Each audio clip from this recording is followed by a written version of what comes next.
This vlog is going to be a little bit different today because it's just me, and it is a story about something that happened to me yesterday, and it is a female issue. I just wanted to kind of share that story with our female followers, and if you're not a female, I highly suggest that you opt out of this video. Okay, so fair warning. If you're a man, you probably don't want to listen to this. So yesterday, well, let me go back. Yesterday I had an endometrial ablation. So for my entire, for lack of a better word, reproductive life, I've had heavy, painful periods. And I don't like to complain a lot, although I'm sure my husband will, tend to differ with that. But I knew it was something that happened to women. They had periods, they were going to hurt, and that was that. But it got to a point in April where I had a period for 3 weeks straight.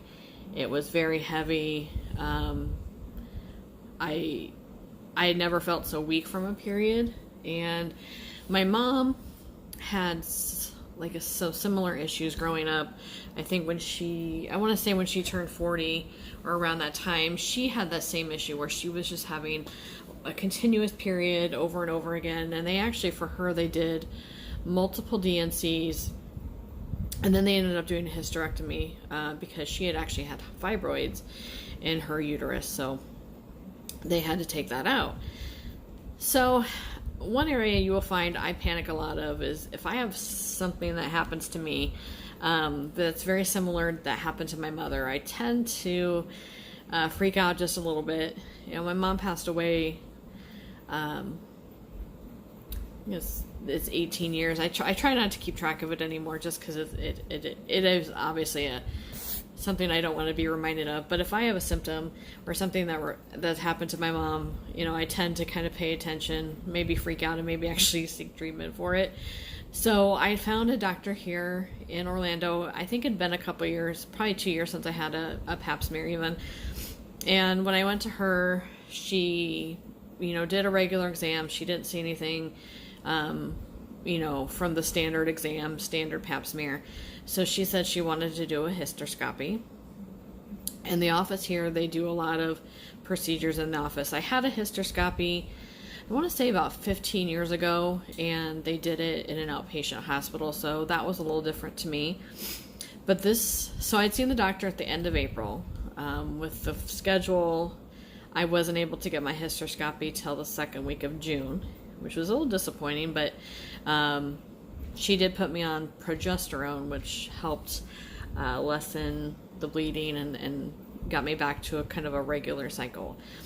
During the hysteroscopy, she looks for polyps, she looks for fibroids, any abnormality, and luckily didn't find any. So she says, if you're at that age, you're done having kids, let's talk about an endometrial ablation. And I don't want to really explain medically what it is. I'm going to tell you the Kim version, which is much more fun, because I have some great names for all the instruments and all the things that are done. But that was June, and then she wasn't able to get me into my ablation. It was supposed to be at the end of this month, and then Mark was able to take a day off, and I was able to schedule it on a Tuesday yesterday, and have that done. So to prepare for the ablation, they give you 3 prescriptions. One is, again, don't ask me to say medical or medicine names. I know I'm in insurance. I know I read look at medical records. I look at diagnosis codes. I look at CPT codes, but please don't ask me to even pronounce medications, because chances are I'm probably not going to be able to do it. The one medication is for dilation, and you take that the night before your procedure. And it, one of the side effects is just cramping, which I did have mild cramping, nothing that ibuprofen didn't help, and had no other side effects to that. The day of the procedure, you're really not restricted from anything. They did mention, try to eat lunch. My procedure was scheduled to start at 2:30. I had to be at the office at 1:30, so they said just make sure you have something in your stomach. And when I got to the doctor's office, then they give you a shot of Toradol, which is, amongst many things, is a pain medication. And I've had that before. When I used to have migraines, I had to occasionally get a Toradol injection, which is probably for me, one of the most painful shots I've ever gotten. Some shots you feel, some shots you don't. This is one you definitely feel. And then you take a Valium, and you take Percocet. I had to think about the name of it. Yeah, Percocet. And then you have to go sit in the waiting room for about a half hour while that settles in your stomach, makes you get a little chill, or the office room. And you then get shots in your cervix. And I know it's not Novocaine, but it's basically a nerve block or a numbing agent. So you get several shots in your cervical area to numb that. They wait about 10 minutes for that to work. And then since it had been, I'm pretty sure this is standard anyway, but since it had been a few weeks, they did another hysteroscopy to make sure nothing had changed, and nothing had.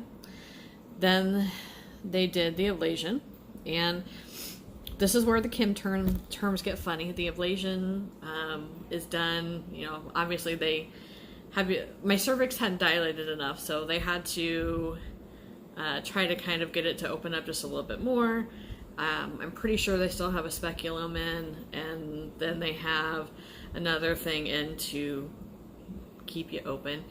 And the wand they use for the ablation honestly looks like a wand. I mean, basically, it just looks like an extra long wand. And they insert that, and for about 120 seconds, that's how long it takes, they basically are blasting your uterus to burn off all the lining. And you already have somebody digging around in your vagina. Basically, they've got tools in there. They're doing a scope. They're doing the hysteroscopy. Then they're doing the ablation, and it almost feels like they're trying to make your whole bottom half 10 times wider than it should be. And it pinches, it burns, and then the last 20 seconds they warned me were the worst, and they were, because it burned like heck. And when they pulled the wand out, that is the ablation tool, I swear to God, and this is a TMI, but I felt like the skin around my vulva was burned. I mean, it was so hot when they pulled it out. You can even see a little bit of smoke. No lie, a little bit of smoke. But man, that hurt. And then it was over. They took out all the tools, and she sits me up. And this is I've taken Valium once before, and it really didn't have any effect on me. But boy, was I was loopy when she sat me up, and she says, "Are you okay?" And then she said, "Do you want to see pictures of your burned insides?" And I'm like, no, I don't think so. And she said it was a 97% success rate, which means, I'm not sure. I mean, I got 97% of the lining burned out, which means if I do have a period, it should be fairly light and hardly noticeable. She said a lot of women don't even have periods anymore after they have their ablation. So I'm interested to see how that kind of happens. I'm actually supposed to be on my period now, and obviously I'm thinking, well, she burned so much of my line, there's nothing to shed, so really not expecting a period. So Mark brought me home, and I laid down. I think I might have slept a little bit. I felt really sore, really crampy, and you have to wait 4 hours before you take any more pain medication. So I ended up taking one Percocet, so that would have been my second Percocet of the day. And then, I had dinner, felt kind of nauseated the rest of the day, and just crampy. And then my sleep was terrible. And I don't know if it was the medication or not. Sometimes medication, I want to say, that's supposed to be more of a downer, I guess, something that's supposed to relax you, something that probably is supposed to make you maybe more prone to sleep. Usually those have always had an opposite effect on me. I'm usually an upper when I take a downer. So my sleep was kind of off and on all night. And then I ended up really tired this afternoon. But, otherwise I feel wonderful today. I woke up. I'm sure the Percocet helped that I didn't wake up with any back pain or very little back pain, because normally, I'm older, I got arthritis in my back, I get up, it hurts. So I didn't have as much hurt this morning. So I'm feeling pretty good. As far as other effects, she said, watery discharge, maybe a little blood discharge for, a couple days. I'd watched some YouTube videos, and I had one gal who's like, oh my God, I had it for weeks, and I was panicking. But no, it's been very, very mild, even with gravity. So long story short, hey, I'm only 11:16, so 11 minutes, 16 seconds. That's pretty good. I had an ablation. Yesterday was it was a miserable afternoon. I kept my sense of humor and ended up just in nervousness talking to, I had a doctor, her nurse, and then there's a representative from the company who I don't know if what they do, if it's all like instructions and assistance and training and stuff with the tool they use for the ablation. But he was in there giving tips, which was great because I couldn't dilate enough. So she had to make some adjustments to the tool. But we ended up talking about our kids, and I had made a comment about kids not wanting to just, like, sometimes, my daughter doesn't like me to cut her nails, and I had apologized to the doctor because I had a broken toenail, and it was just in the right position. I probably could have kicked her and scratched her. She thought that was funny, but she's like, oh my God, they didn't grow out of that, because Kylie's will be 13 and her kids are 7 and 10. I'm like, yeah, they never want you to cut their nails. And then we just got off on a tangent about hygiene. So I kept the doctors laughing with my with my kids' stories, and unfortunately at the end I apologized, because I think the last minute definitely of the ablation I was saying, this fucking hurts, or this effing, sorry, I don't want to get banned from YouTube, but this effing hurts, oh my gosh, this effing sucks. And it was not fun. So but yeah, I will do an update.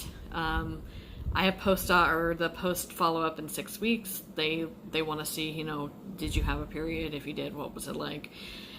So, I'll do a 6-week follow-up and let you know how it is.